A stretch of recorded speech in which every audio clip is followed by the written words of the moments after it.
The world is saved.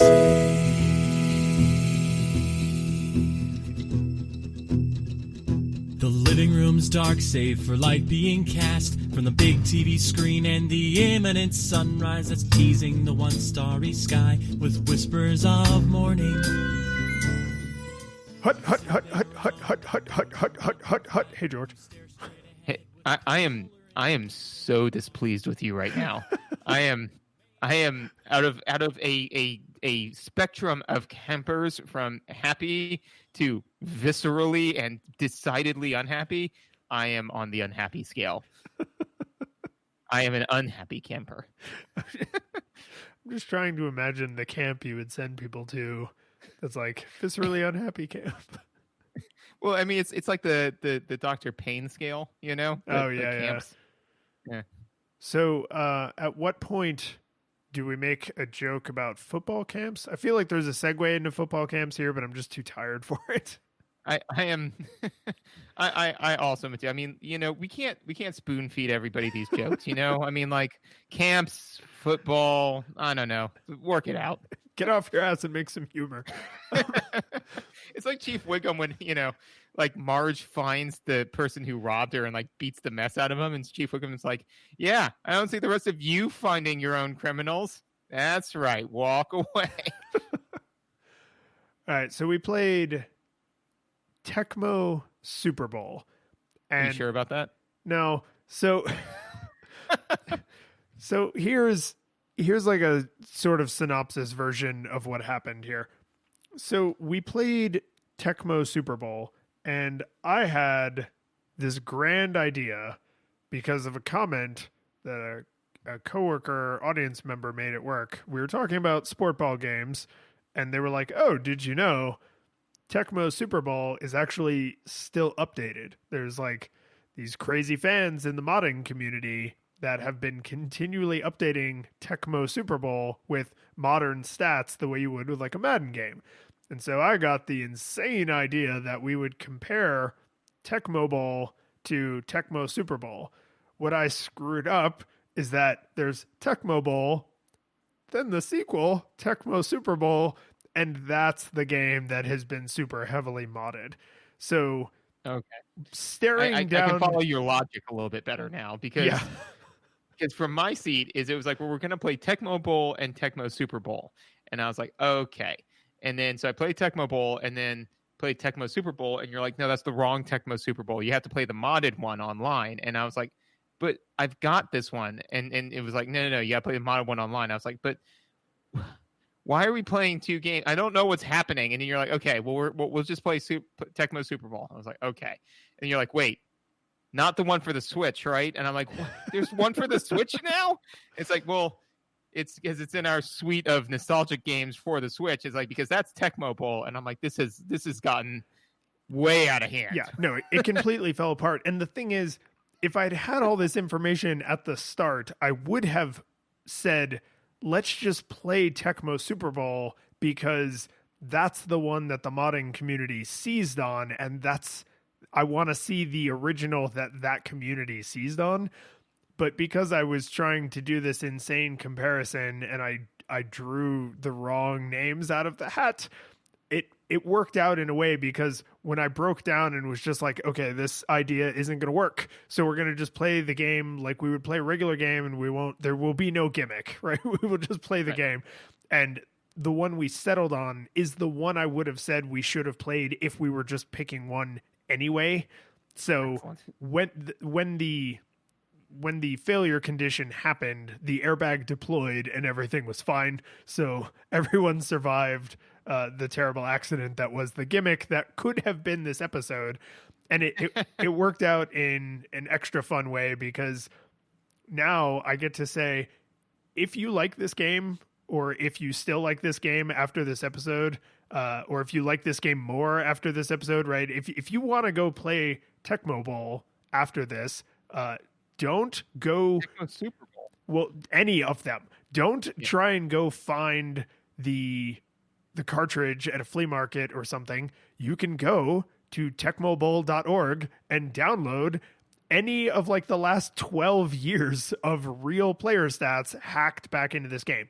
This is still technically illegal. You're still technically not supposed to do this, but I like supporting the modder community, so I'm fine with it. So if you want to play this game after this episode, more or less than you do right at this moment, that link will actually be in the show notes. And yeah, that I feel like I'm pretty okay with that, right? 1991 game that the community has kept alive for the following 20 years. Like I'm okay with them downloading a ROM. Yeah. It's closer to 30 now at this point. So yeah, how you like that? Yeah. Yeah, So 1991 was about 30 years ago. Don't stop it. So don't do this. Yeah. So do you have a nostalgia experience for this game? Emphatically no. You're welcome. No, well, I mean, because like I pretty much have like a anti-nostalgia experience for this game in the sense that like if we have like a spectrum of like, oh no, I never played this, like I was not even aware that games of this nature existed until like way later than I should have been. You know, like I mean, sports ball games. You know, I knew like that some of the older like baseball ones existed for, you know, the Atari and stuff like that, you know, but I mean, as far as, you know, ones that had this, what's a nice way to put this level of nuanced detail, especially arithmetically, I did not know that such games existed because, and I'll get into this later, but I just decided to play Dungeons and Dragons instead of playing this.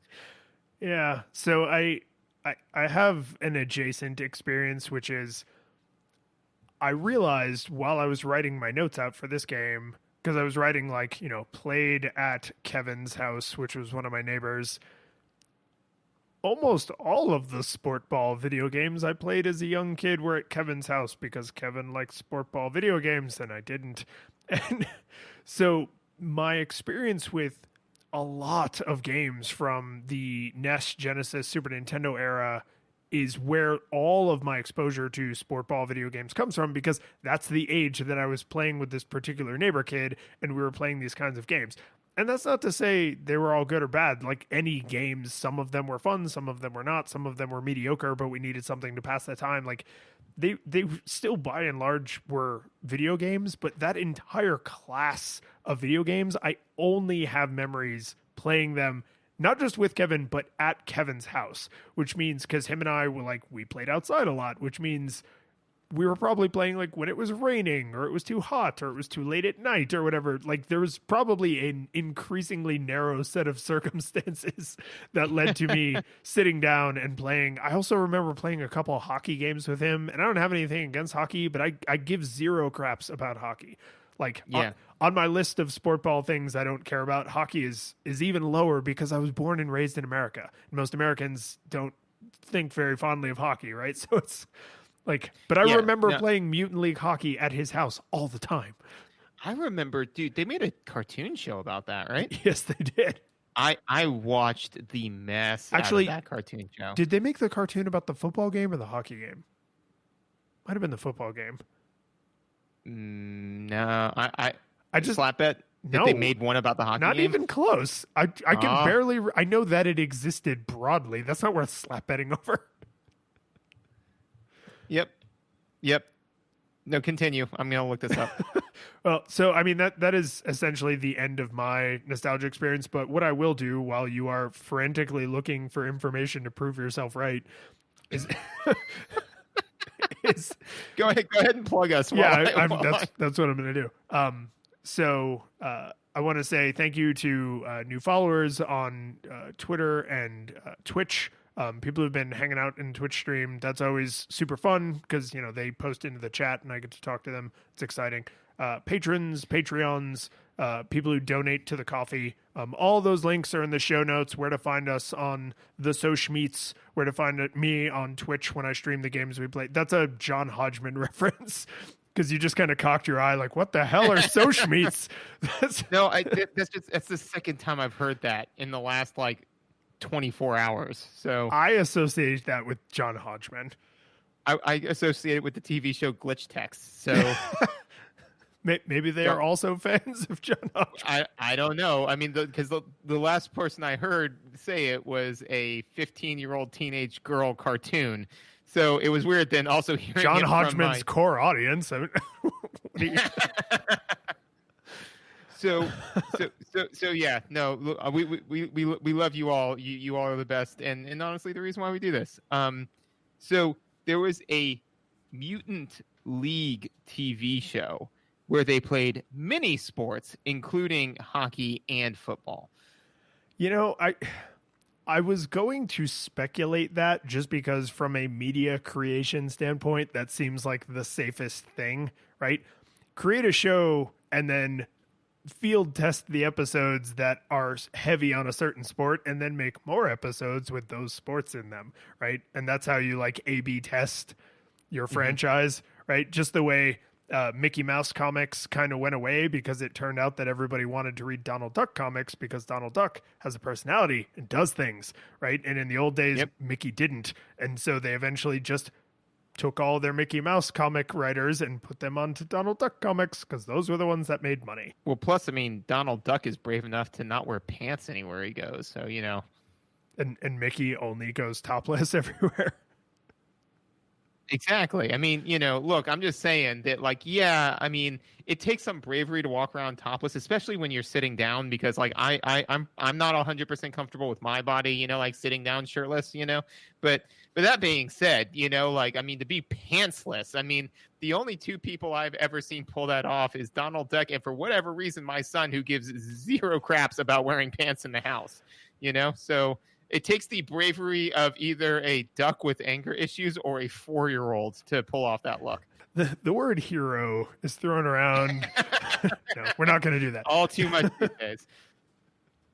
So visuals? Yeah, we're talking about a football game, I think. I don't know. Here's the other weird thing about Mutant League, though. I feel like you're starting to give away a sense of your enjoyment of the game. Nah, man. I mean, if people who were really into this have to Frankenstein it together out of like this episode, I'm kind of fine with that. Is that on IMDb it says TV series 1994 dash, like it never ended. Yeah, the like implications there are mind-boggling. I know, right? I'm like, is it still on hiatus? Like, I kind of want to believe that it is. So anyways, we're going to start a Patreon or a GoFundMe to GoFundMe to revive. Yeah.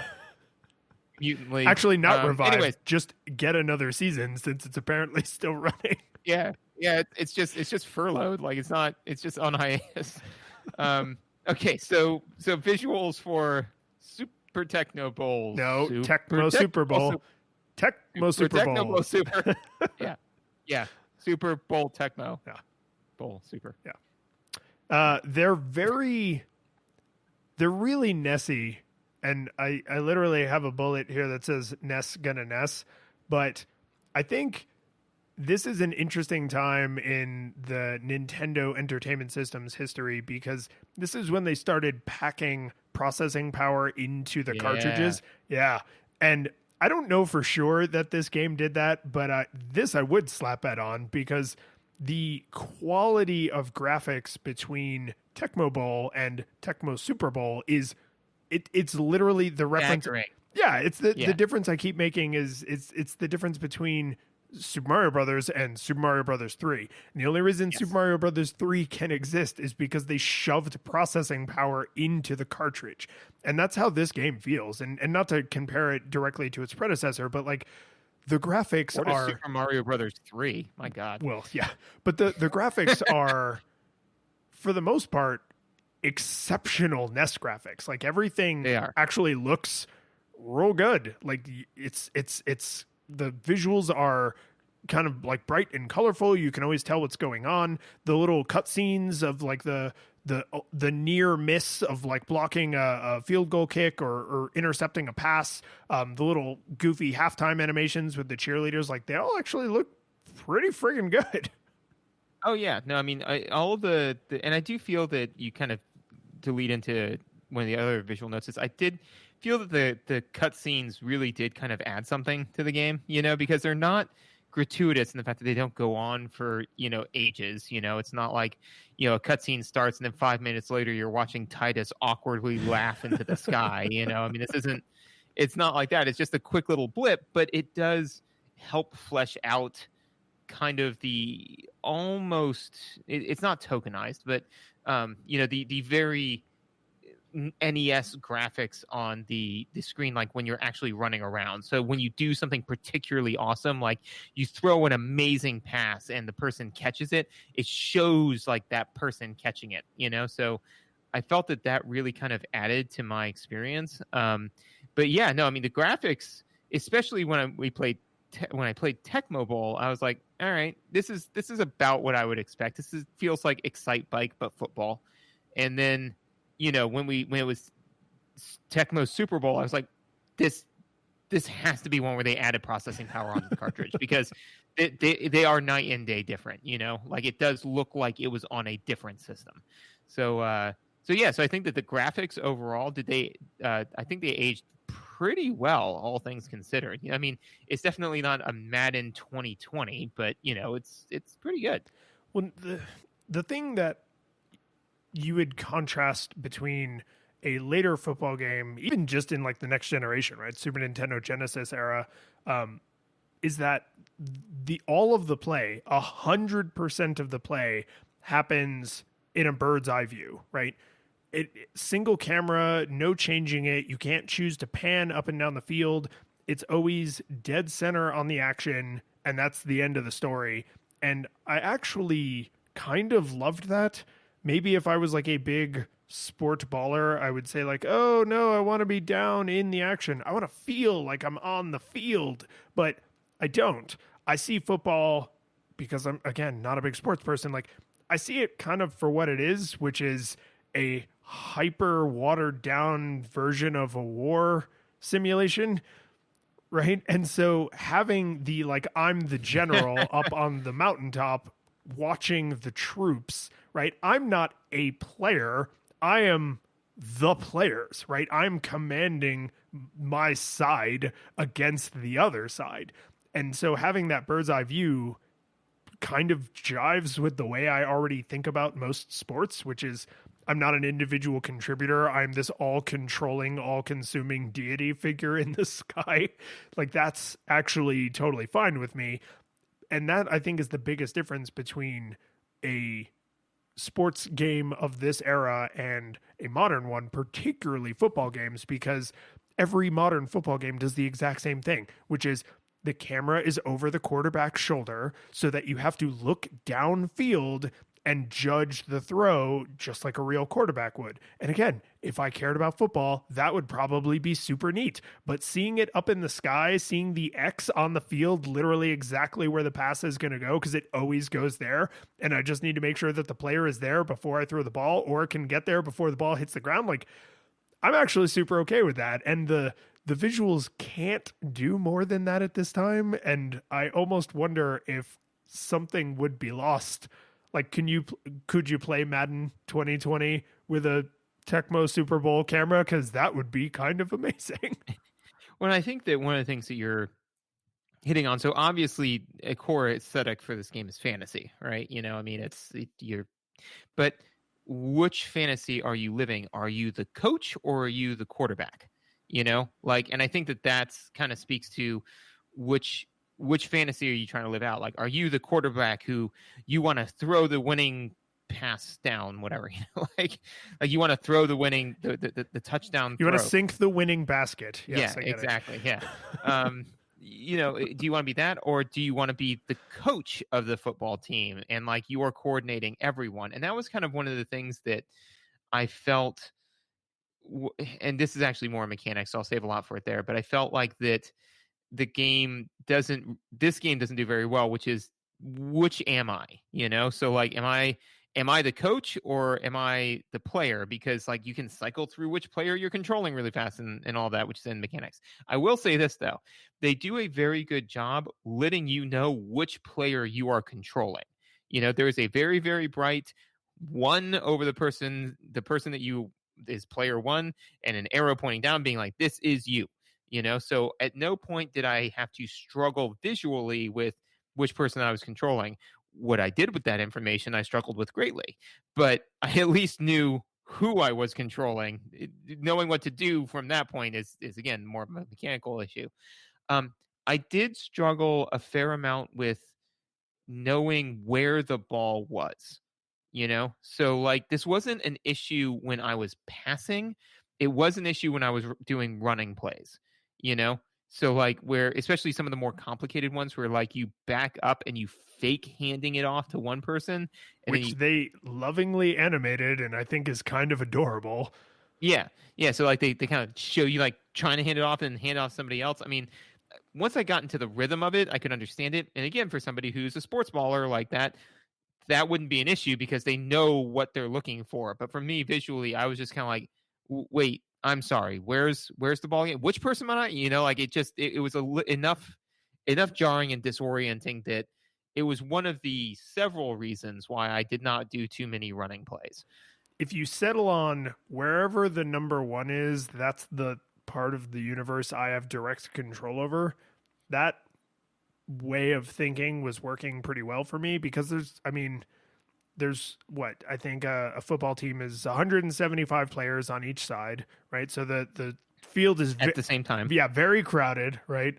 They also, I think they can bring their kids on Tuesday games, right? So they bring your kids to game day. So there's a lot of people, is what I'm saying. There's a lot of bodies on the screen at the same time. And no matter how high fidelity the graphics get, there's a lot of people on the field at the same time. So higher fidelity graphics, it's like I could see every hair in that player's beard. And it's like there's just a lot of people on the field, right? So having the gigantic flashing number one and the gigantic flashing number two, which oddly is present even when there is no second player, although that was kind of weird, but having the gigantic flashing number one gave me like an anchor point, right? And I would just say, I think the quarterback has the ball. I haven't thrown it or handed it off yet. Oh, wait, I must have just handed it off because now the giant flashing number one is over yonder, right? And so I kind of used that. Someone who, as you said, understood exactly the mechanics of the plays a little better would probably feel the rhythm of the timing. Like, oh, he didn't hand it off yet, but he's just about to. And so I'm about to switch control to this other player. But for me, I was just like, where's the number one? There it is. Okay, got it. This is something I'm going to shoehorn into visuals. It's really more of a mechanical thing. I got a lot of stuff in mechanics, and so I don't want to miss it, which is that the start menu visually did not really give me a strong idea of what the ideal play style is, right? So there was a whole bunch of different menu options, and I'm sure each one is you mean the game mode? Correct. All the different game modes, right? So like to me, I was like, okay, what I like, obviously any player wants to do is I want to play a season, like I want to be the Denver Broncos because I am by marriage legally obligated to play as the Denver Broncos. Although when I was playing Tecmo Bowl, I was getting my business wrecked so hard that I was like, I don't think you want me playing the Denver Broncos anymore, honey. I think you want me to make the other team the Denver Broncos, and then I can play whoever, and then the Broncos will win because I'm getting wrecked pretty badly here. I think the first game it was like 0-56 or something like that. It was atrocious. That's when your coach comes out and walks you off field and gives you some orange slices and water and has to explain to you what the mercy rule is. Well, I mean, actually, I know one comedian at one point said, because there was a football team that's having an atrocious year, and he said, like, nah, man, I've got a lot of respect for those players because imagine going into your job every day for a year and doing it wrong and still going home in a Bentley making millions of dollars. Are you kidding me? They're geniuses. But all of that being said is, so I wanted to like play a season, and so I was like, okay, I'm going to play, and I just selected like this line, like I think this is a season play, but then they make you go in and select which teams are computer and which teams are not. And the default is everyone's a computer, right? So I went in and selected it, and it was like, cool, here's the end result. And I'm like, what just happened? That is a weird, and I agree with you that this is walking the tightrope of mechanics. But the reason that I will say this fits into visuals is because there's the like start menu, right, where you choose the game mode you want and the players or the teams you're going to play as. Are you just playing one game, or do you want to do a whole season, right? All that stuff, you have to make all those decisions up front, obviously. And then the only other menu you really interact with is the play selection screen, right? Do you want to run the ball in one of these 4 ways? Do you want to throw the ball in one of these 4 ways? And that screen is really elegant. And I literally have in my notes, they should have made the guy who did that screen also do the game setup screens, because I did literally the exact same thing where I was like, all right, I'm going to play this team and I'm going to go up against that team. And it just showed me the final score. Did I just run a simulation and not even get to see it? Yep. Yes, you did. And I was just kind of like, all right. And so I did it again, and it just ran the simulation again. I'm like, I am missing something fundamental here. And so it is weird to me that that's the default, is for the game to masturbate itself. Well, like, it's because just, that's near as I can tell, that's what that mode is like the simulation mode, because their statistics and their models are supposed to be so realistic. And this is why I say this fits into visuals and this is not mechanical, because you could make an argument about like, oh, it's weird that they include this at all. Like, oh, it's weird that they make that the default when you select that option from the menu. But the reason that all of this to me is predominantly visuals is because the menus are so overwhelming. There's so much information on the screen in a NES font that is all capital letters and kind of hard to read. And there's player statistics and team statistics, and those are football-y things that would make sense outside of the context of the video game. But then you also have all these video gamey things. Do you want to play a single game? Do you want to do a simulation or whatever the hell it is they call it? Do you want to play a whole season? Do you want to go into the settings menu or like it's just so much visual overload, and you don't really get any, like when you run the little simulation, it literally just shows you the score, like a scoreboard with like Q1, Q2, half, Q3, Q4. And I was just like,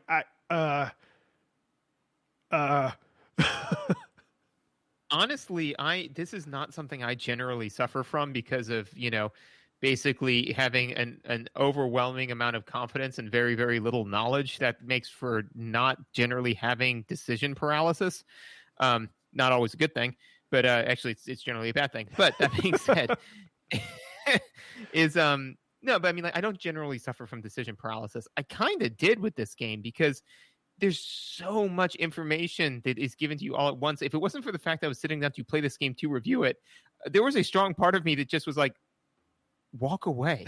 Like, you don't, it's just kind of like when you walk into a restaurant and there's, 30 people behind you at the line, and you finally get up to the register, and then all of a sudden you find out that the menu items that you thought were there were actually just, header menu items. And now you've got like 50 bajillion things to choose from. And you're like, I don't know. A coffee. And it's like, well, do you want a venti or a grande? I'm like, I don't know what any of that means. Just give me a coffee. Can I get a decaf iced coffee? It's like, oh, we don't actually have decaf iced coffee. We can give you regular coffee and then put ice in it, or we can give you a decaf iced Americano. And I'm like, I don't know what the difference between those two things are.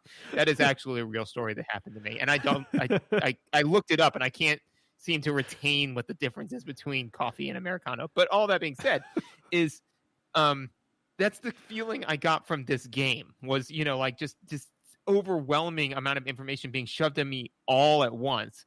And I was like, okay, so then I just kind of went through initially, and I just turned everyone to a CPU, from CPU to human, and that seemed to get the job done, which also is counterintuitive because I'm like, is this going to make it so that way I'm controlling both teams? but it didn't. Yes, but you have to use the other controller with your feet. Okay. And then you have to use your butt brain, so that way you can't cheat. Yeah. You know? Yeah, it's like screen watching. So butt brain for the feet, head brain for the Gotcha. hands. Gotcha. So this is I really cannot emphasize enough, if you have not played this game or you haven't played this game in a while, nothing we just described is mechanically flawed, right? No. The reason I'm harping on this so hard in visuals is because the fact that this game has all of these statistics running under the hood and they let you be aware of them as the player is awesome, right? Like, oh, I want to know the yards, what do you call it, rushing, the yards rushing stats for this running back because maybe I don't want to use him in plays because he sucks. Like, you can see all that crap is in there. And I'm sure modern games have all of that and way more because, everything's friggin' Moneyball now. But the way it's conveyed to you, what is statistical information that you can safely ignore and still play the game? What is running a simulation? What is playing a single game? Like, I accidentally, on one of the times I sat down to play this, I accidentally played a single game and I happened to win that game. And then when I did, and it just threw me back to the title screen, I was like, Did I do it? Did I win it football? Like, I thought. Did I football? I thought the game. Come on, football. I thought the seasons were longer than that, right? And it took me a minute of like, wait, which menu option did I select that created that experience? Because it's not obvious. Like, and this is where there's this bizarre clash because my sports literacy is relatively low, but it's not zero. And my games literacy is quite high. So the fact that I was struggling to navigate these menus because of all the clashing information and just the volume of information that's being thrown at you on every single screen, I was like, this is not my fault. This is bad menu design. This will go into a kind of a theme that I'm going to probably recall a number of times. So if I bring it up more than once, deal with it. So is that I believe that this game now for like Madden 2019 and all this sort of stuff where there are like really amazing visuals and they do a better job pushing the fantasy of it. I think that there's something to be said for that. But a game like this where the visuals, you're not playing this game for the visuals, right? It is, right?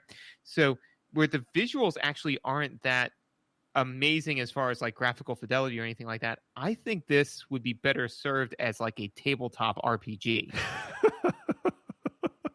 Because it is. I mean, think about it, right?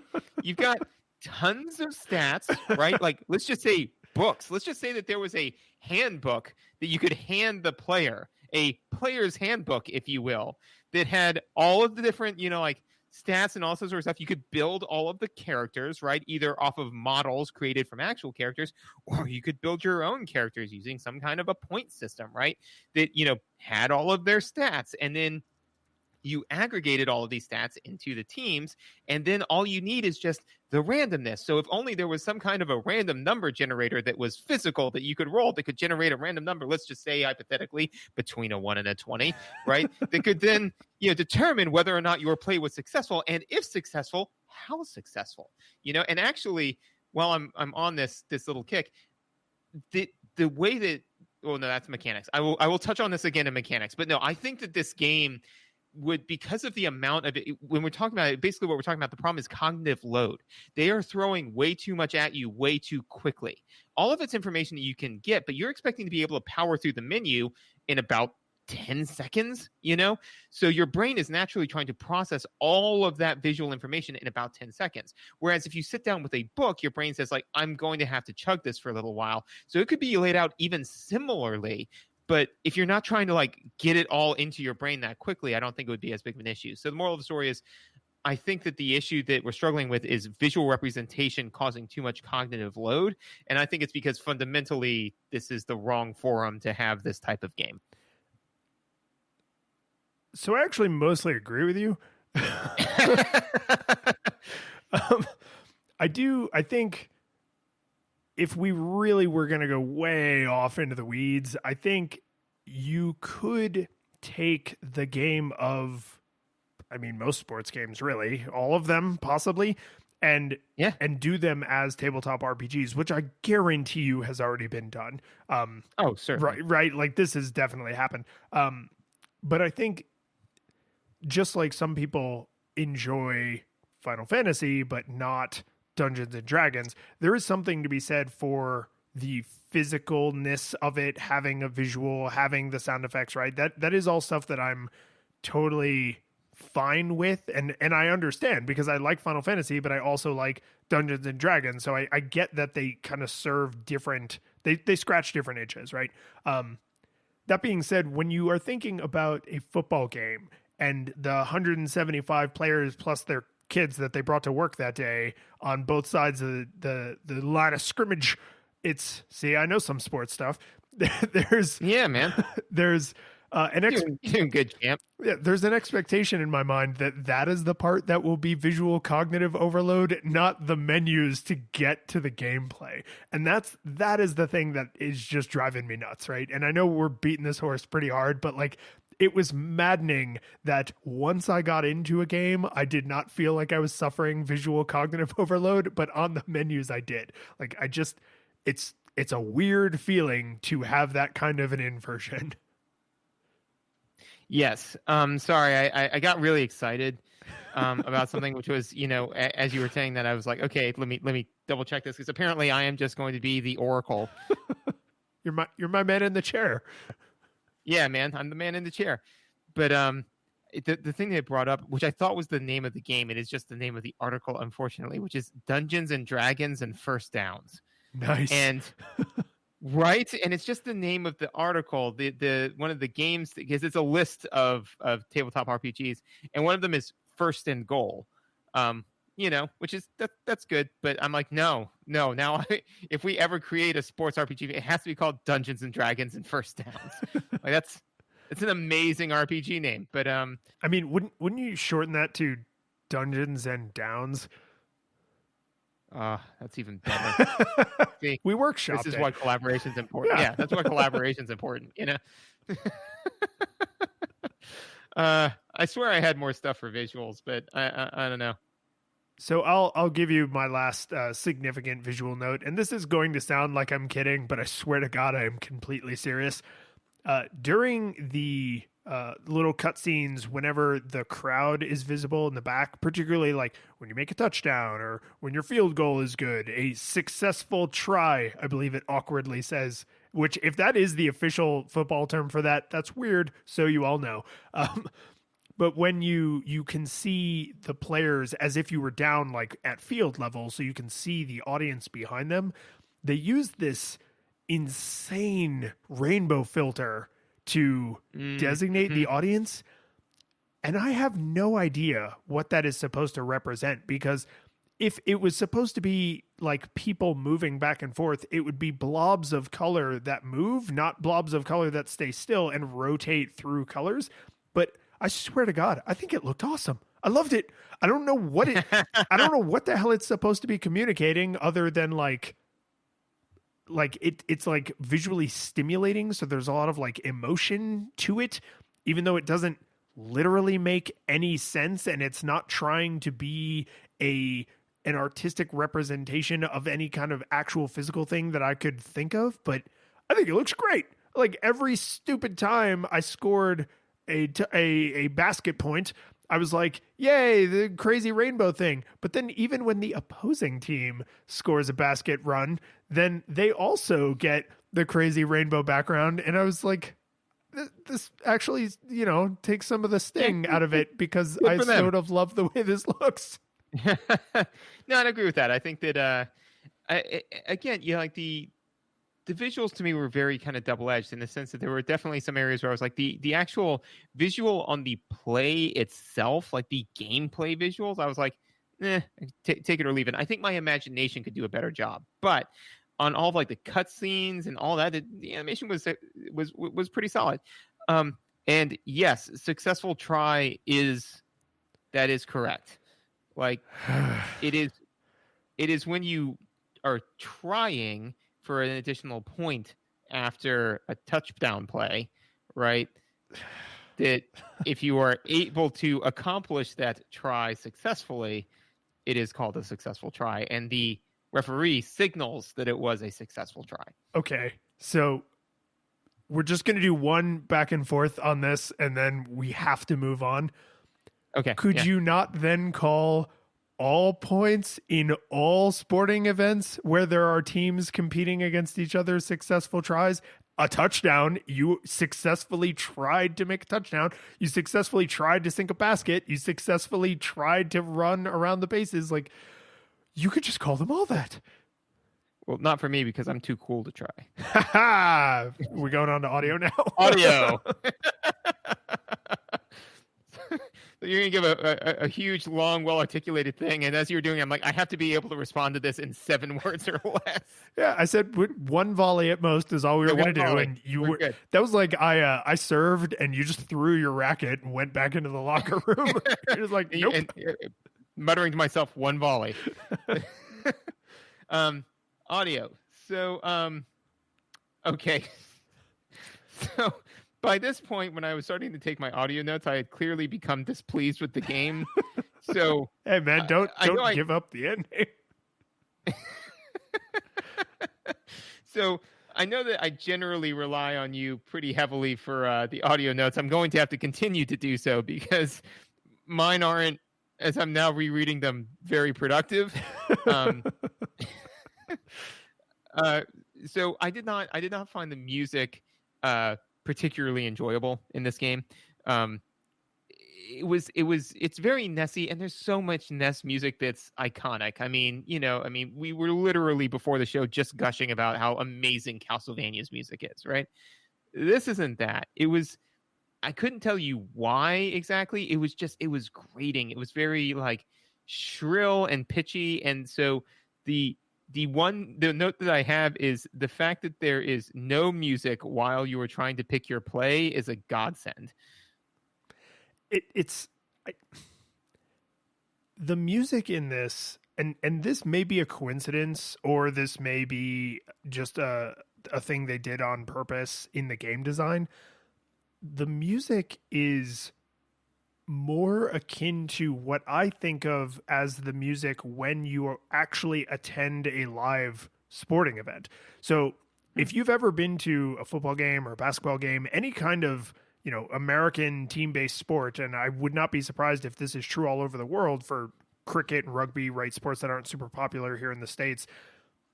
They'll play lots of music, but it's like for a second, right? They'll play, like the stomping part of like "We Will Rock You," or they'll play, like right? And it's like they're not playing songs. You're not into club. It's not the top 40, right? It's like little bits of music to like jazz you up, and I would not be the tiniest bit surprised if I fired up Madden 2020 if they have licensed the exact kind of music that they would play at a real football game for 3 seconds as a play is about to start, or while the ref is, debating with the other refs about ref things, right? Like that is probably what about whether or not their shirts are black with white stripes or white with black stripes. Ref things. Yeah, ref things. Yeah. So, God, which is it? So I think that is what this music is trying to emulate. But as far as I know, it's all original music, right? So there's no recognizable rock tunes. There's no recognizable hooks from super famous songs. It's a little ditty written probably for this game or for this series of games that they use over and over and over and over and over and over and over and over and over. So when you like every kickoff, every touchdown, every victory, they all use the same little musical beat, and they're all very short. But that's also why during like the play selection screen, there's no music, because there wouldn't be. That's why during like halftime, there's the halftime song, because that's supposed to be the halftime performance, right? And that gets a sustained bit of music from the minute that cutscene starts to the second it ends, right? So I have a suspicion that the overall lack of music and weird repetitive punctuated bits of music is trying to emulate that guy in the booth playing snippets in the stadium that you don't hear when you're watching on TV, or you mostly don't hear when you're watching on TV. Like that's the sense that I got. But all of that speculation aside, it's really high pitched, it's super pitchy, and it's really repetitive, right? So even if that is what they were going for, it's not super enjoyable the first time. I was actually pretty okay with it, but no matter how much you like it, it gets repetitive, real repetitive. Yeah, no, I think that, again, I rely on your analysis, but I did not like it. And then, one thing you got to touch on is the hut. Yeah.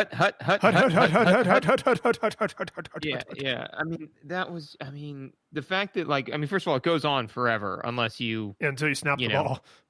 Until you snap the ball, and I don't think there's a delay of game in this game. At least I didn't experience it. I know that one time, out of curiosity, I let it go for what felt like about 10 to 15 seconds, and nothing happened. So yeah, I think that's one of the rules they're not simulating. Right.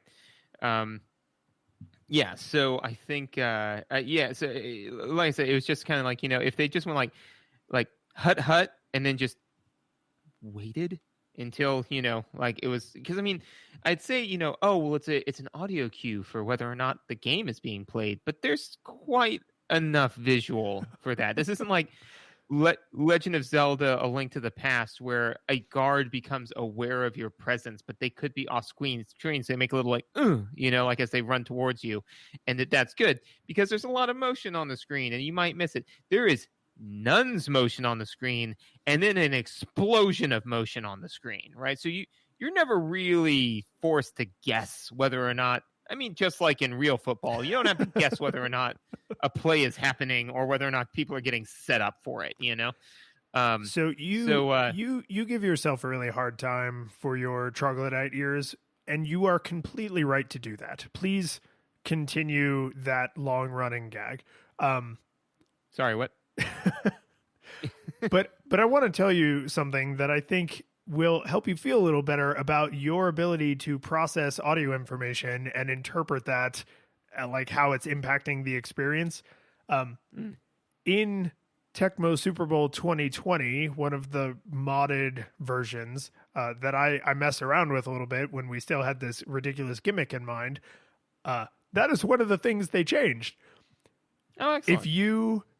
If you're in control of the ball and you select a play, the quarterback will hut, I think 3 to 5 times, and then stop. No matter how long you sit there, he does not continually hut for the rest of time.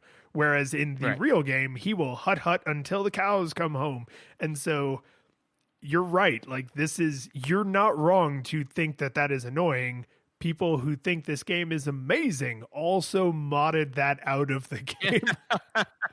They're like, this is a bridge too far. This is just too much. Yeah. But you should feel like justified that you not only, noticed it and thought it was annoying, but like you were cognizant of the impact it has on the experience of playing the game. Well, and aside from that, I can't think of any other places where there were any audio cues that were directly in service of gameplay, like where I was being fed information through the audio that I wasn't getting visually, which again is fine. I can't think offhand of places where they could have added some additional audio cues, maybe somehow on a pass play when somebody's like way far away from you, like off screen, if there was a way to kind of like auditorially let you know they're available. Not yet. I'm not there yet. Yeah. Not yet. No, wait. Okay, I'm there. Throw it now. Sex joke. Anyways. But again, we can't spoon feed everybody, right? There's a sex joke in there somewhere. Y'all figure it out.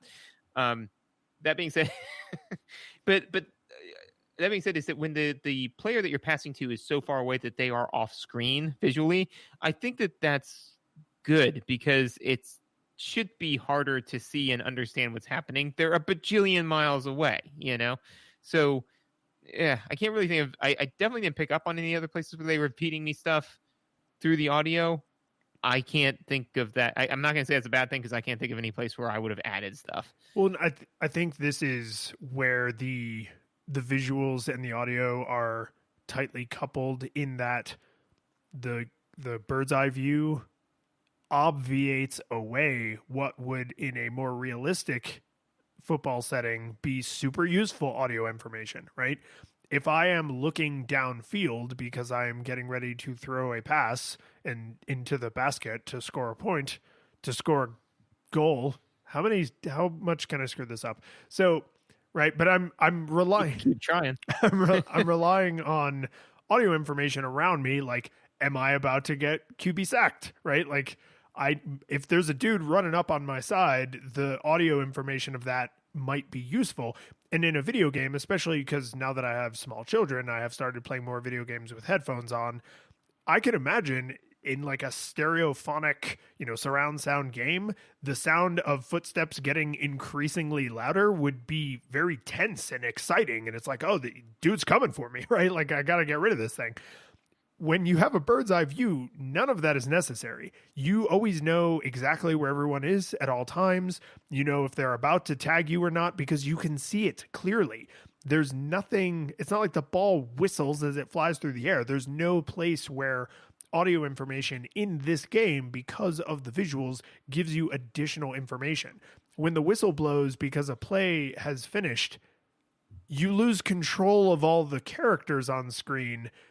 The whistle didn't tell me to stop moving. The fact that the controls stopped responding told me to stop moving, right? So, like, there's the fact that right when the play ended, my robot body gave out on me and I collapsed in a heap on the field as the coach got his player hook and hooked it under my soft palate to drag me back to the huddle to pick the next play. Yeah, dark.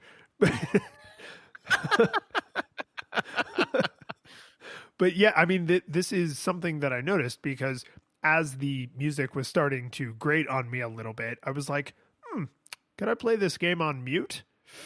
Yeah, I think I could. Yeah. I think I actually could. And I didn't get to that point where I was like, I'm going to start playing this on mute. But because of the intentional, and I'm perfectly fine with, lack of realism in the visuals, particularly with the camera choice, that actually obviates away so much you could potentially get in a more modern experience from things like, surround sound. So yeah, it's not to rag on the sound effects in this or the music in this so much as to say none of it matters.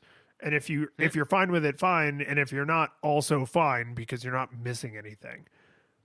Well, and I don't know if current Madden does this. I would assume that they would do this, and if not, then at me, and you can just, or they can just have this idea. They can just have this idea. But it's like if you're the quarterback, right, and somebody breaks through the line, and there is a now high likelihood of you getting sacked. I could see them like slowing down the control inputs, but also slowing down the basically going to bullet time, but then like slowing everything down and like hearing everyone's breath and hearing your heartbeat as like you are about to get sacked. And especially what could be a cool little meta commentary is then if basically your choice was continue to try to complete the play or to kind of duck and move to prevent yourself from being injured from being sacked. Ooh. Like so dark. Dude, football's dark, man. It's a dangerous sport. It's a war metaphor. Yeah, it's a war metaphor where people still beat the ever-loving crap out of each other, like in war. Yeah, exactly. It'd be like a war reenactment where they used real guns. Wait a minute. But I think at that point it's just war. Just war, yeah. Yeah. It's a war reenactment, only we use real guns. So war then.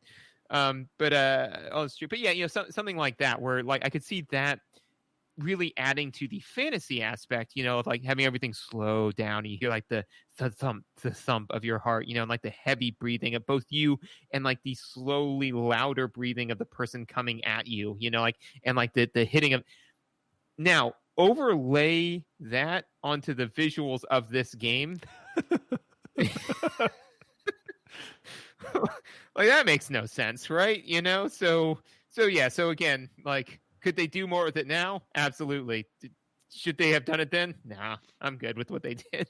So this is actually, I think, an interesting segue into mechanics because I'm fairly certain that modern games do have a concept of things like injuries, where it's like, oh, this player, they done played too hard, and now Yep. they need to sit down and have an orange slice, right? And that's I don't I am not nearly enough into any sport to I don't want that kind of realism in frankly any game, right? There's a reason I'm okay playing a game like Uncharted where I could get shot 50 times because I don't want to get shot 50 times because from what I've heard one will do it, right? I don't really want to sit I don't really want to sit down to my sport ball simulator and then find out that the character I like playing as because they're really tall or they're really fast or they're really good at the sport of sport ball has like a broken knee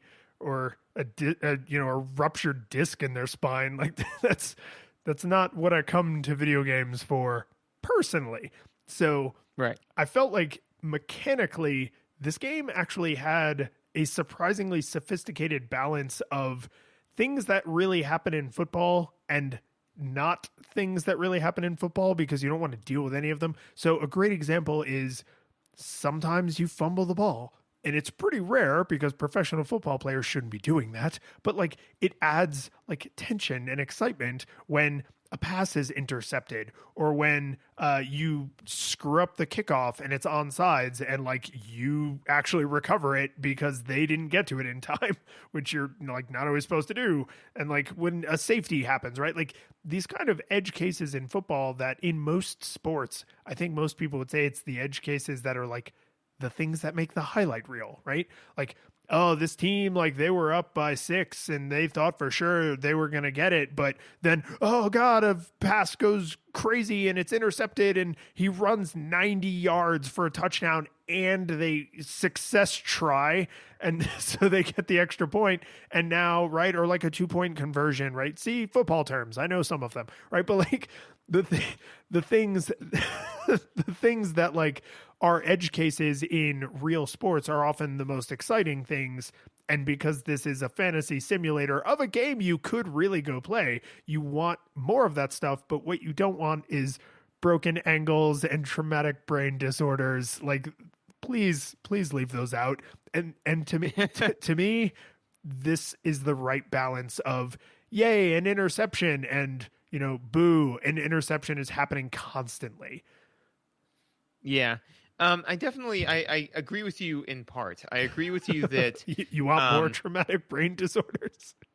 Yeah, honestly, I mean, like just because if the idea of the fantasy, so like, and I'm trying to reconcile this with your Nathan Drake example, which is that like basically when you're the Indiana Jones fantasy, the fantasy is that you are superhuman. And that was actually a bad example because he's not being shot. The point is that when you die, it's because you were shot once, not that you were shot for the 40th time. But yeah, it's your luck running out. There are lots of games where the character is being shot and you have a health meter. So the metaphor withstands. The specific example was a poor choice. Yeah. Or like, I mean, like even with Doom Guy, where it's like he's getting shot, but he's Doom Guy, Doom Guy, you don't go into no wheelchair.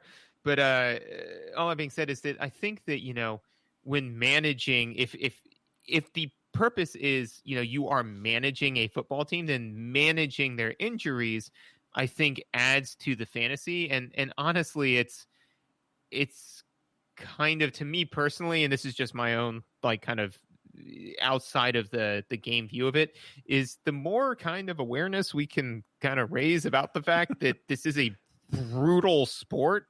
I'm kind of pro just because, I mean, I played football for all of 2 years in high school, but like I still have an injury that bothers me every so once in a while about it. And I play left bench, so like, for the people who are, really playing it, it's pretty brutal. So I think again, and I think that it is an option that you should be able to turn off. Like to say, like, I don't want to deal with that, so I don't want to manage that part of the game.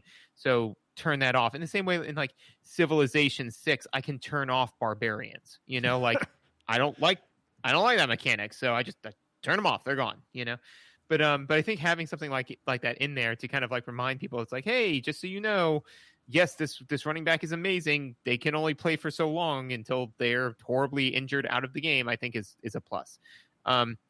That all that being said, I'm going to, but yeah, I do think that the frequency, however, of edge cases I thought was appropriate. All right, hang on. We've probably done as much Googling in this episode as we've done in like the last 10 combined or more. Oh, easily. But yeah. So not only do modern Madden games have injuries, but I found a Reddit thread where people are arguing about whether or not these certain injuries are appropriate. Like, he shouldn't be out for 8 weeks. This is bullcrap. And it's like, that is exactly what I was afraid of, which is because these are virtual people, even though they're all real people that have just been virtualized, there's this complete separation from reality where people are just like, rub some dirt in it, get back out there. It's like, but my spine is broken. Rub a lot of dirt in it. Fine. But yeah, come on. What I really love is the very first comment on this thread is, I'm a wuss and disable injuries, which is exactly what you just said. Yep. Yeah. So, I mean, so good. I mean, like that to me is, a good, happy medium where, yes, the injuries exist. Yes, we can drive that point home if we want to. And they're on by default. Right. And they're on by default. But if you're like, this is cluttering up my game. I get it. This is cluttering up my fantasy, my game experience, then fine. That being said, is when you do get this kind of leads into another point that I had. So, there are edge cases, right? So interceptions, fumbles, things like that. If you do get an interception, or seemingly if the other team just successfully makes a long pass, you are now hopelessly behind, in the sense that like once P2 is like X distance down the field, then you're hosed, and there are some weird rubber band physics, but I don't know if they're like, you got to just keep mashing A, or if there's some random number generation on the back end that's happening. But there were times where I caught up to people I had no business catching up to, and people caught up to me that had no business catching up to me. And then other times it was like they were on their feet and we were running on our knees. Yeah. It's really weird. And so because of that, I would normally, like, once somebody broke away like that, I'd be like, well, they're gone, and just kind of moved on with life. So that was particularly frustrating because basically, and so then this is my other note, is that there's almost no reason to ever run the ball, because I did like a number of running plays, and like you slowly but surely slog your way down the field, right? But and maybe this is indicative of real football. I don't know. But, like I got the ball on the 30-yard line, and I did, running play, just again to kind of get a feel for the physics of it. And after about, 4 to 5 minutes, what felt like forever of gameplay, I was on like the 45-yard line. I'm like, oh, neat. This is great. And then I fumbled the ball and the guy ran it back for a touchdown. And I'm like, that was exhausting, about the amount of kicking and biting and screaming I had to do to just get that in order to just have it completely reversed. But then when I would pass the ball, all I'd have to do is eventually get one solid, successful pass, and my guy would just run it in for a touchdown almost every time. So the risk to reward of running plays versus running passing plays was, why would you do it? Like, passing was the clear superior option. I mean, this feels to me like this is a place where their models broke down a little, because there are certain players on certain teams who run at impossible speeds, right?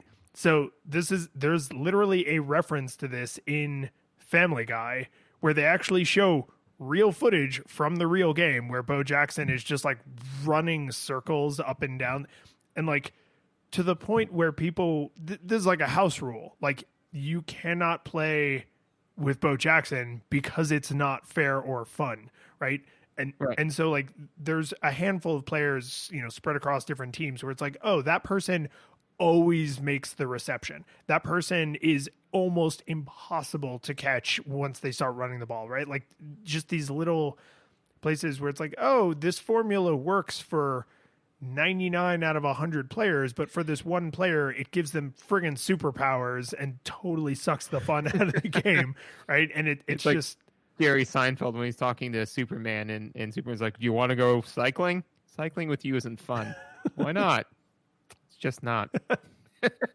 Yeah, I mean, so I agree with you generally that passing, which I think is true of real football as well, like passing is more common than running plays because you risk so much on a running play. But it felt like the algorithm or the model or the statistics or whatever, like overwhelmingly preferenced passing plays. But when they preferenced running for certain players, it's broken, right? So there's like, mostly I would say their models held up in a pretty good way, especially for the time and the processing power. But man, when you butt up against the walls, like when you're Truman in the boat and the bow goes through the painted on clouds and you suddenly realize you've reached the end of the set, it's like, oh, here's the boundaries, found them. Well, and from my seat, like honestly, the gameplay for, because once I got frustrated with running, and once in a blue moon I would run the ball, but I just basically, and then this kind of comes into the thing where my defense. So, how does defense work in this game? Here's how it works, to the best of my understanding, is it's like you and I both pick a number between 1 and 8, right? And my goal is to get our numbers as close as humanly possible, and your goal is to get them as far away as humanly possible, basically. Something like that, you know? So, or my job is, or I am trying to get higher and you're trying to get lower or whatever, right? So basically, long story short, is that like I pick a number, you pick a number, and then we see how these two numbers jived against each other. It's a really complex version of RPS, you know, where it's like rock, paper, scissors, and 15 other things. But it'd be basically like, actually, sorry, that's a better analogy. It'd be like if I've got my 6 Pokemon, you've got your 6 Pokemon, and I'm just trying to guess which one you're going to use, and then I'm going to pick mine, and maybe it's somewhat neutral. Maybe yours is better, maybe mine's better. Near as I can tell, that's how being on defense works, because I know for a fact it's not based off of my personal ability to play the game, because after a handful of times, I do just pick the defense and put the controller down, and made no difference whether I was actually doing stuff or not.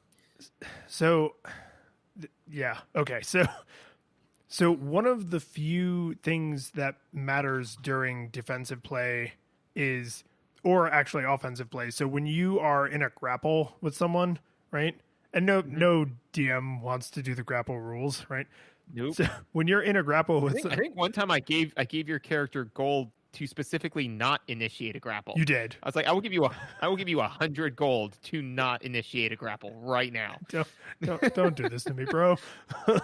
don't do this to me. That one I think was actually I was going to it's like detect magic. I was going to hold it for the maximum. So this is definitely tangential, but no, what was happening was I put a treasure room in an area, and detect magic. Most people just use it to detect magic, but if you focus on for 3 rounds, the first round it lets you know if there is magic, and it is a cone-shaped emanation, right? If there is magic, the second one it lets you know how many auras and of what strength, and the third one lets you know what school of magic it's from, right? And so you're like, so there's like a treasure room, and you're like, I cast detect magic. I'm like, there's a tremendous number of magical items, and you're like, I focus on for all 3 rounds. I said, don't do this to me, bro.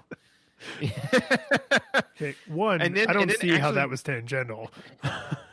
Yeah, and then actually that caused me to change officially my house version of that spell, which was round 1, it gives you whether or not there are magical items. Round 2, it gives you number and strength.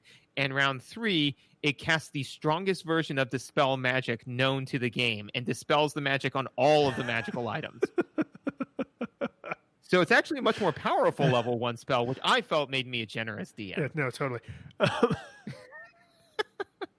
What the hell were we talking about? Super Tecmo Bowl, super. Yeah, no, but basically is how defense worked against Oh, offense. yes. And Thank God. yeah. Okay, so I was really lost. You could have said anything. When you are in a grapple, you can mash A repeatedly to escape the grapple or be more successful if you were like the initiator. So that is a thing, but you're only controlling one on-screen player at a time. So you can directly influence your experience, but that's, as far as I know, that's it. The thing that I struggled with defense okay. This is going to either reveal something incredibly questionable in the design of the game or incredibly damning about my understanding of football, but I take no personal responsibility for either of those things, so I don't really care. But I take no personal responsibility for anything. You should try that. It's way easier. I've noticed. So when you are the ball carrying team, right? When you're on offense, you have 4 passing plays and 4 running plays that you can select from. When you are on defense, near as I was able to determine, you have 4 passing plays and 4 running plays to choose from, which is not how I understood football to work, because we are not the ones trying to make a score point. So the way I interpreted it was, we are trying to line up a defense against what play we think they are going to do. So if we think they're going to run this offensive play, we're going to do this specific defensive play against that specific offensive play, which I assume real football is not limited to 8 plays. So that is probably, I think there's like 9 at least, but you know what I mean? So like I think it's a simplification of, you will be more successful if you directly match, like if you guess essentially, right? Like you picked a number between 1 and 8, and if I guess it exactly, then I am most successful at stopping you. But it didn't seem to guarantee success or failure in any case. Well, and I think that's why because I started with the number analogy, but I think the Pokemon analogy is better. Is just kind of like, let's say that you pick a rock type Pokemon, right? So I don't know what you're going to pick, right? So if I'm like, okay, I think he's going to pick a rock type Pokemon. So, and in this case, like I say, you're picking a rock type Pokemon, so the game automatically selects a water type for me, right? So now I am very likely to be successful against you. It's not a foregone conclusion, because like there's a million different reasons why, like that mashup, you could still potentially win. But that being said, is that I am very likely to be successful. Then, if like I say, like, okay, I've got my water Pokemon because I think you're gonna pick a rock Pokemon, and you pick like, anything like a fighting type or anything like that, where it's like, okay, I'm not at a disadvantage, but I'm not particularly at an advantage either, And then there's I picked a water type Pokemon and you picked a grass type Pokemon, so now you are going to very likely defeat me. Like the defense I picked was, so near as I can tell, that's the way that it works, which is fine, and that's I perhaps the only way to really do it. But that means that me personally, there's no real reason for me to be on the field, because one, I don't understand the defenses well enough to follow my own team's plan, whatever it was. So I'm just kind of like, am I supposed to be? I mean, honestly, I had Vietnam flashbacks when I was in football. I didn't know what the hell I was doing. So, I was like, is this where I'm supposed to be? Is this what I'm supposed? Am I doing it? Am I doing it right? Am I leaving somebody unguarded that's going to get passed to now? Like, I don't really know what's going on. So, and so then that brings me back to the fact that I think it would be better as a tabletop game, because again, it's all about the team, not the individual player, right? And you know what this whole system works almost identically to? Psionic combat in D&D. It's basically this. So it's just like this. The D&D already has systems for this, man. It Dungeons and Downs, like just make it. We could write it, Brian. Hasn't been written yet. We could do it.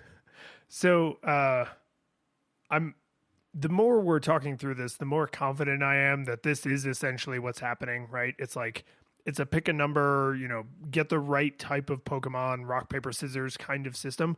But what I'm realizing is that when you select any defensive play, which is a weird choice, you're not playing, you're opposing play.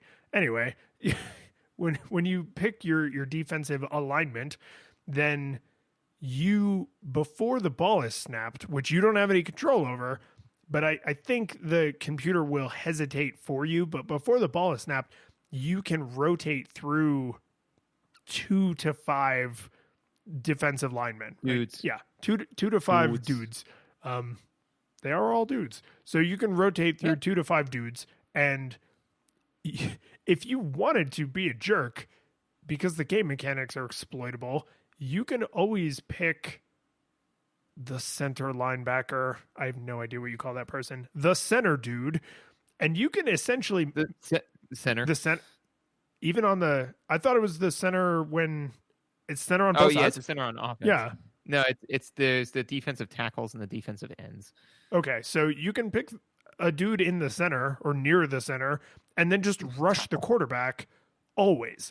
And it is a nearly universal function. Like, it'll almost always work because you can clip through the bodies, right? Like, there's the collision detection on this is very specific to a sports game. It's not like collision detection in a platformer, right?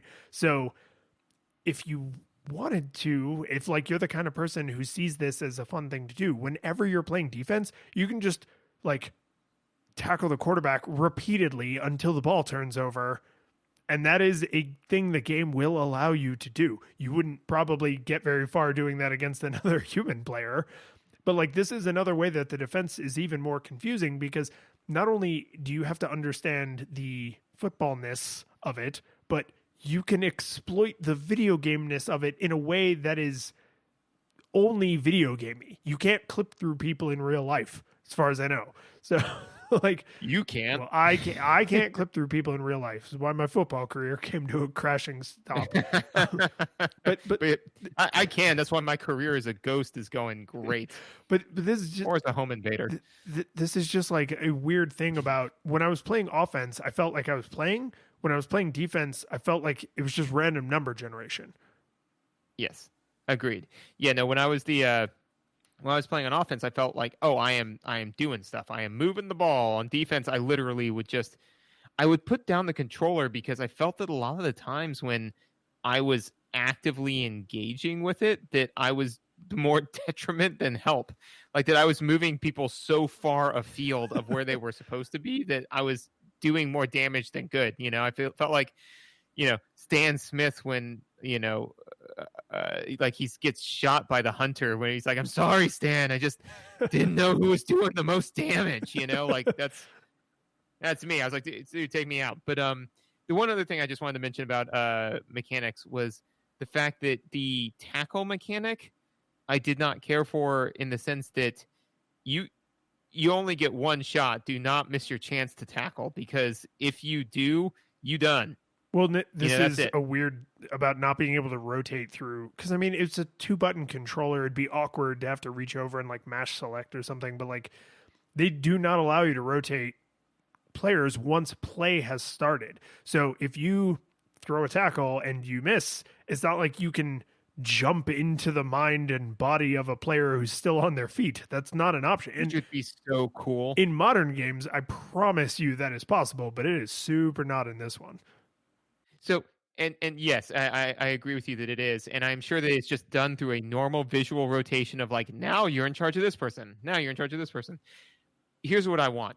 I want for Madden 2020, if it's not out yet, and if it is, then for Madden 2021, to do that exact same thing, mechanically identical, right? And do the visual, but like when you do the visual shift, I want to see a quick red mist go out of the one player's helmet and then into another player's helmet, and I want their eyes to turn red.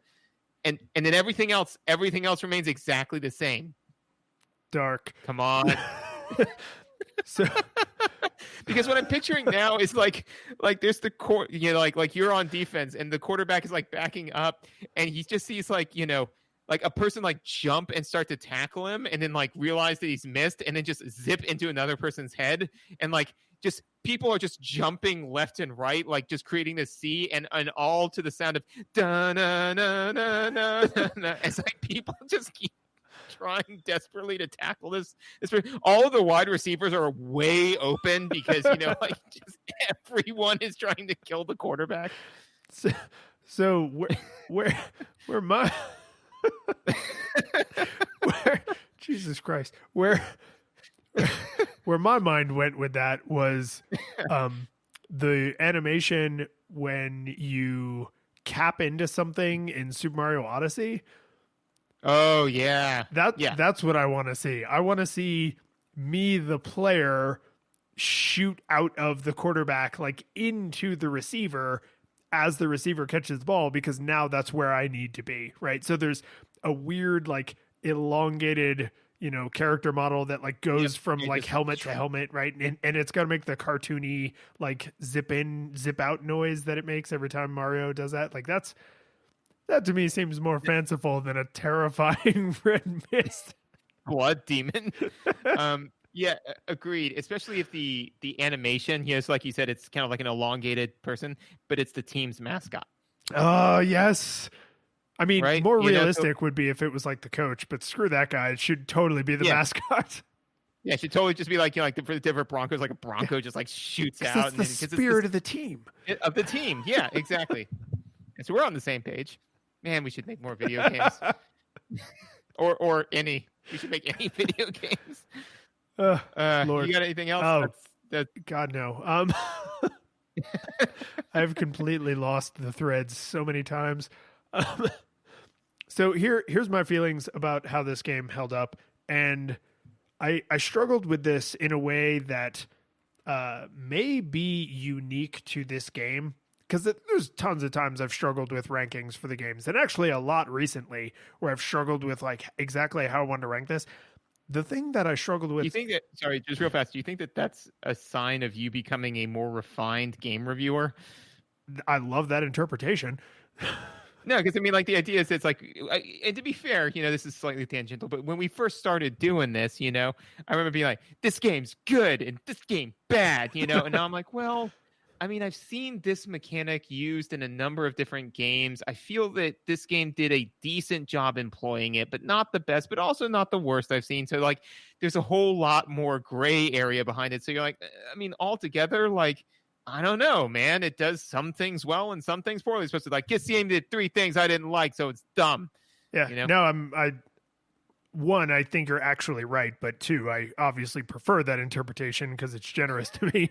But the thing that I struggled with that I don't remember struggling with when we played like NBA Jam, for example, because that's a silly, more cartoony. I mean, you could play as the Clintons for Christ's sake. Like that's not a serious sports game.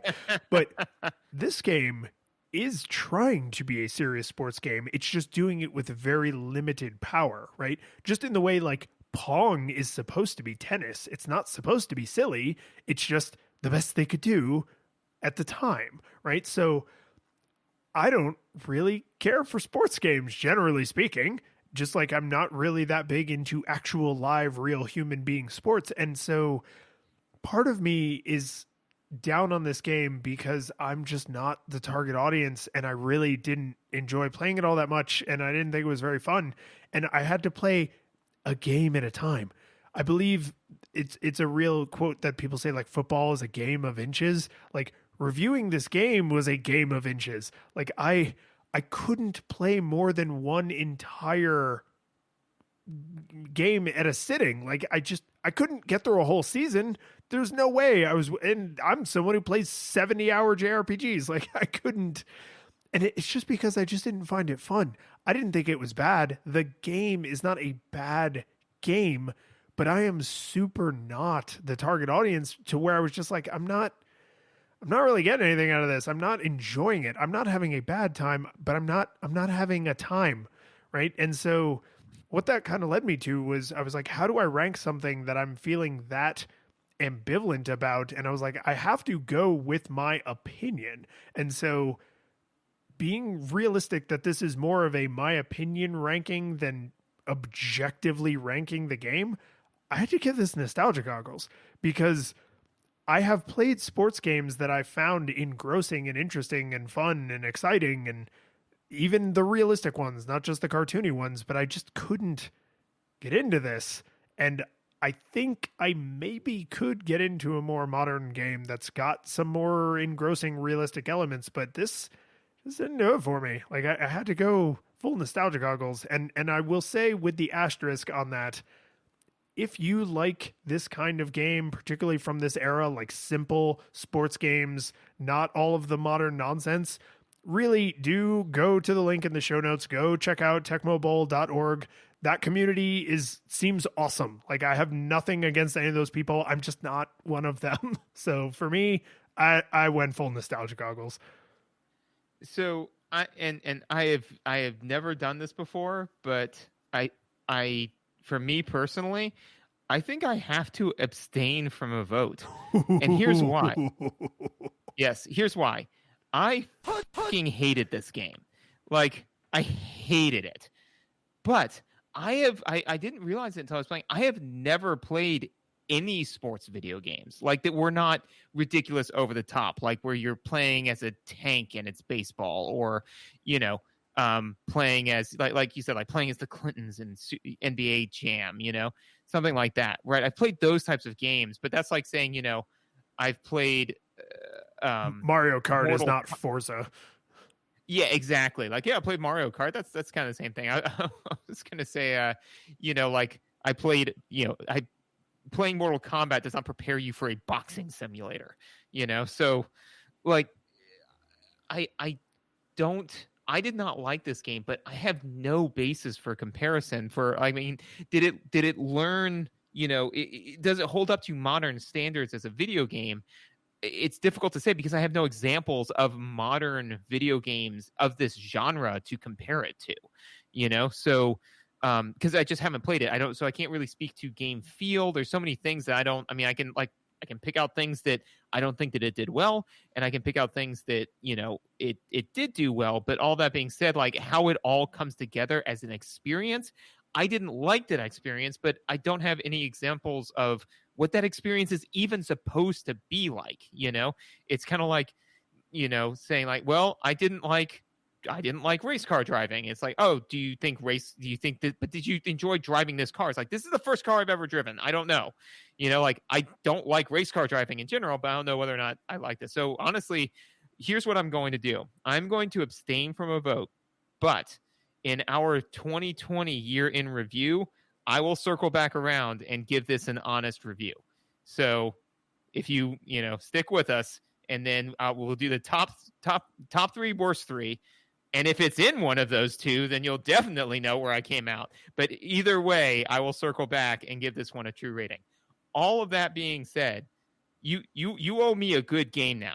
Like, and none of this like 80-hour long JRPG stuff. I know you've been going on about Final Fantasy, and it will be over my dead body if we play that one. I want to play something cool, something like hip and neat, like something like the curtain falls, the music plays, the credits roll, then it all fades to black, and you're left by yourself. The fanfare is gone. There's no player two there by your side to share victories won. But as you slowly progress down the hall to your bed, a few great events leak back into your head from the time that you spent traversing the land, battling evil, fighting the darkness, just sword in hand. Your memories creep in with the edge of a smile.